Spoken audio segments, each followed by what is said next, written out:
So many years ago, I recorded a Let's Play on Tekken Pirate Juju. These were the videos that got me well known to an extremely small audience. I'm not proud of those videos looking back, but Let's Playing the series did help me gain a greater appreciation for it over the years. And now, many years later, this is a video on why I think Tekken Pirate Juju deserves to be revived.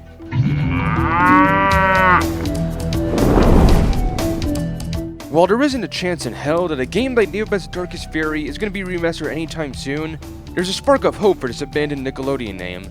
A few years ago, now reformed THQ Nordic released a list of games that they were considering reviving, and guess who was included on that list?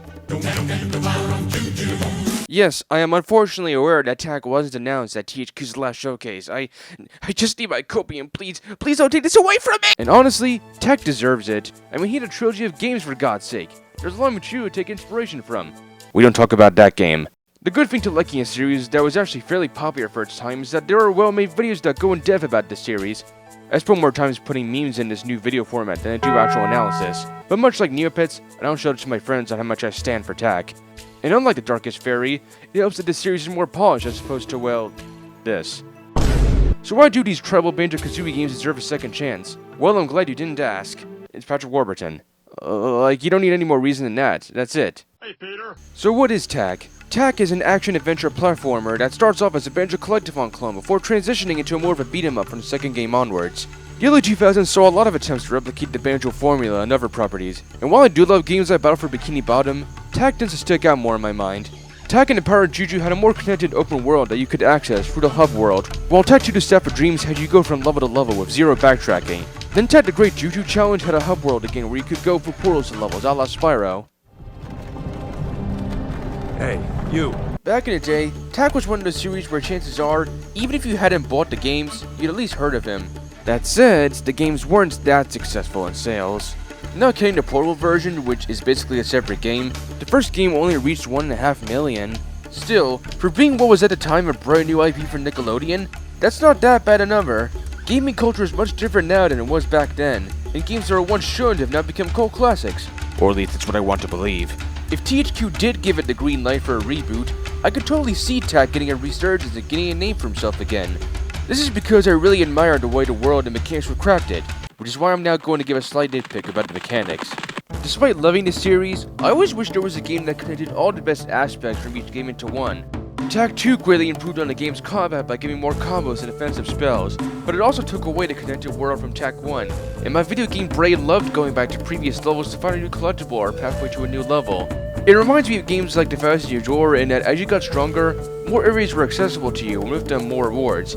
It's an easy feedback loop to enjoying games that I feel is becoming more lost in the current year. 2015. But that's beside the point. You go around, collect things, beat bosses, do some platforming. A simple formula for the time, but it works. TAC 2 did have some things to collect such as Juju recipes to unlock stuff like minigames, but they were just bonuses and weren't required for the story. The goal was more so to get from point A to point B. As a result, I think that for how much TAC 2 improves on the combat, it neglects the strengths from its predecessor. For what it's worth, I can appreciate the simplicity of TAC 1's combat with the limited amount of moves you can make compared to its sequel. And even then, that game also had spells you could use to empower your weapon or do unique attacks. Then there's a way out, TAC 3, which is a new playable character and has puzzles to accommodate for both of them. You'll have plenty of puzzles that are required either TAC or Lock to stand on a switch while the other clears the path. Both characters also have traits that make them stand out from each other. Lock can pick up TAC and throw in higher places, while TAC still has his range attacks from the previous game. They also both have unique animal suits they can use, which now that I think about it were basically furries before furries. And they can also use A Fu cannon. that thing to make stuff blow up. And this is on top of the fact that each level is a time limit you need to overcome. Upon replaying this game some months back, I didn't find it as hard as I used to, but there were at least some challenging puzzles toward the end game. The point is that even in my least favorite entry in the series prior to the reboot, there's still plenty of passion put into the game. And this isn't even getting into how animals play into the world, where they can either help or hinder you. For example, you can ride a fucking rhino. You can also jump on bears, be flung by orangutans, throw fleas at squirrels, or turn into Pumbaa. Having animals help you also adds to the tribal feeling the world gives and how these characters have to work with nature to assist them. I could honestly go on and on about how much I love these mechanics, but there's a point I'm making to explain all of this. If TAC were to get revived, it's likely that the first game would get a remake or even remaster. which of course I would gladly die for. If there's any installment in the series that deserves a remake, it would definitely be Tekken Empire of Juju. Because of it being the first game in the series, it would likely bring in that early 2000s nostalgia crowd that's been on the rise these past few years. It'd be like, hey, remember when this was a thing? This in turn would also create new fans of the series. The sales numbers likely still wouldn't be high, but it'd be something. But while I desperately crave for a Tekken Empire of Juju remaster, I wouldn't mind something more. Now keep in mind, this is a huge hypothetical. This requires a revival to happen in the first place and for a remake of the first game to succeed. What I want most is a game that combines all the aspects from the first 3 TAC games and making a sequel out of that. Or hell, it doesn't even need to involve TAC 3 since the puzzles do change a lot from the first 2 games, one with having 2 playable characters and all. The main thing I wanted is having a TAC game with TAC 2's combat and TAC 1's open world. Can you imagine beat-em ups with large groups of enemies while also scouring the world for the thingamacguffins and backtracking as you got stronger? I know backtracking in previous areas does get frowned upon sometimes, but to me, this would truly combine the best of both games. And if you want to include TAC 3 in the pile, having another playable character with new puzzles would be cool. Though admittedly, I can see this getting in the way of an open world collectathon game, since the puzzles were more so meant for gauntlet challenges rather than an open world.